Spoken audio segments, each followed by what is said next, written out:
Yes, people, then welcome back to the Arsenal Transfer Centre. I hope you are all well and blessed. People, we are on the road to 500 subscribers, so make sure you hit that subscribe button and make sure you smash a like on the video. People, I've had a mad half an hour.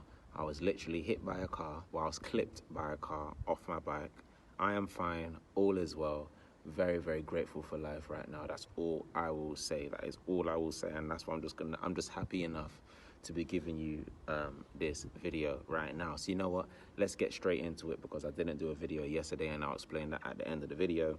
But obviously, mainly Victor Gyokeres, he wants revenge for many reasons. One, we know Victor Gyokeres used to play in England for Coventry, helped them get to the playoffs. He had a couple stints at Swansea and another championship side, I believe. And he wants to actually score as much goals as he can in the Premier League once he hopefully returns and when he's playing with that of Arsenal. Now, the sporting president as well has reiterated that he doesn't believe that Victor Gyokeres will leave for the amount that Arsenal want to pay for him. He wants a Victor Gyokeres to leave for a £70 million fee plus add-ons, making it 80 million all round. Now, Arsenal don't want to pay that fee. They want to pay a structured fee of 65 million plus 15 million in add-ons. The sporting president doesn't want that. He said he's happy to keep Gyokeres basically hostage for the next 3 years minimum if no one's going to pay his market value. Obviously, Arsenal don't want that, and Arsenal don't want to avoid that. A report came out in the last 20 minutes or so that regardless of the sporting director's comments on Victor Gyokeres, Arsenal and Sporting, the representatives, actually getting the deal done. Don't even worry. I'm not even worrying about his comments. They're still trying to thrash out a deal to make sure this deal gets done. Victor Gyokeres only wants Arsenal, and I think once he does sign for Arsenal, if there is a time where Arsenal either face Sporting in the Champions League or any European competition, that is, he'll want to get his revenge on Sporting, but at the expense of the sporting director, because going back on an agreement that you've made and then the person goes back on it and tries to get more money because of how good you are, honestly, it's just sickening. It's actually just sickening too. It's just like, you make a promise and you think people can keep promises, and this is what humans do. This is what humans do at the end of the day. Some humans are just not honest, forthright, coming people, true to themselves. They don't, they just lie. Some humans are just liars at the end of the day. But at the end of the day, these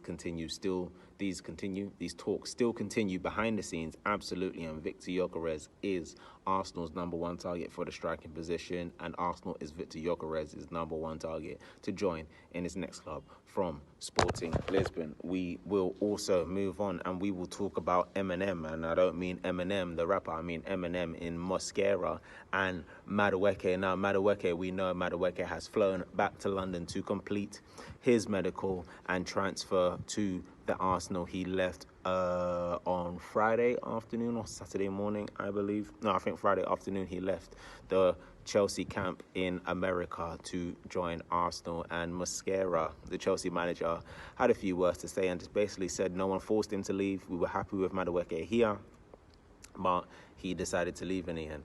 And he made his own decision, and he still made the decision even after the Arsenal fan base. Some parts of the Arsenal fan base, I will say, just you know what I'm saying?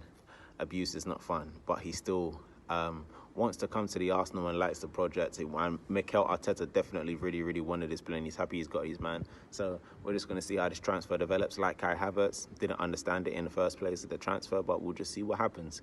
We'll see what happens with Madueke. And of course, I spoke about Mosquera as well, and it was news that broken today that Mosquera will complete his transfer to Arsenal this week. Now, we know first of all that Arsenal need to go in with a renewed bid and make sure that we can tie up a transfer fee with Valencia, because we know Valencia want as much money as they can for this young, talented Spanish centre-back as well. But Arsenal don't want to pay too much for a young, talented centre-back, even though they are a hot prospect, and Mosquera is one of them that is up there, that is also very much happy to compete with the likes of Gabriel, Ancos and Saliba for that starting defensive centre-back place. Now, also, yesterday, Eze missed a Crystal Palace friendly with Millwall Why? We don't know. Is this because of the transfer rumours surrounding him and Arsenal? I'm not sure if he's injured at the moment, but that was a very, very, very key piece of information. And we know that Arsenal are heavily linked with that Eberechi Eze of Crystal Palace, and we know that we want to sign him for those middle positions to add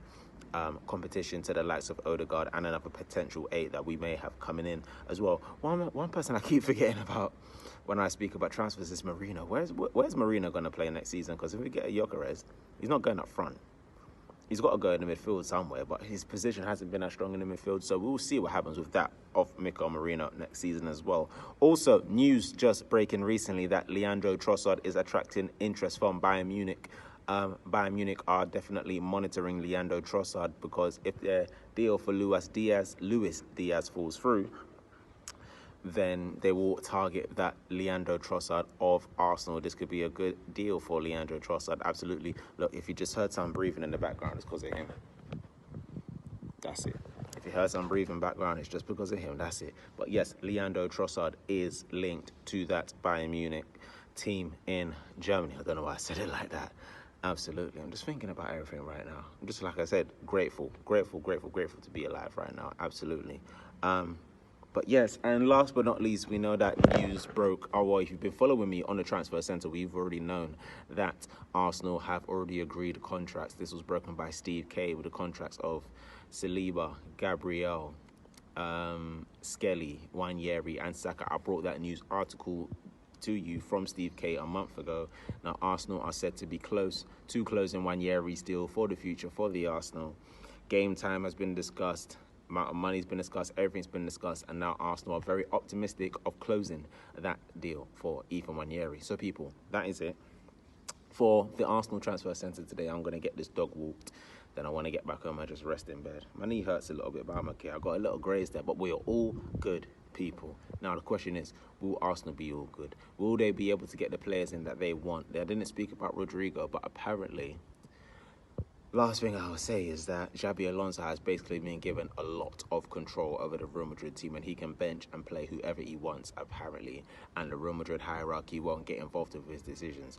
What does that mean with Rodrigo? I don't know, but all that remains to be seen. People, we are on the road to 500 subscribers, so make sure you subscribe, smash a like on the video. I'm your host, Dini. This has been the Arsenal Transfer Centre, and we will be back tomorrow. Love and guidance, people. Peace.